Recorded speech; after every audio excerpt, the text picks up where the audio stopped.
Jika isteri tak solat, adakah suami yang tertanggung dosa? Dengar baik-baik.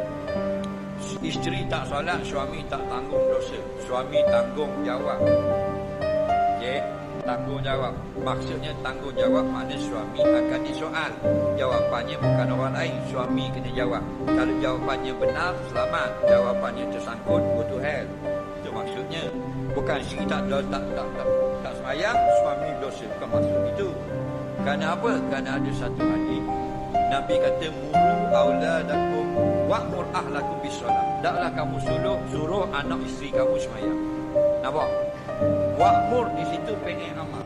Al aslu bil amri yufidu wa asal pengen amal bawa makna wajib dulu. Jadi suruhlah, wajib suruh bini sembahyang.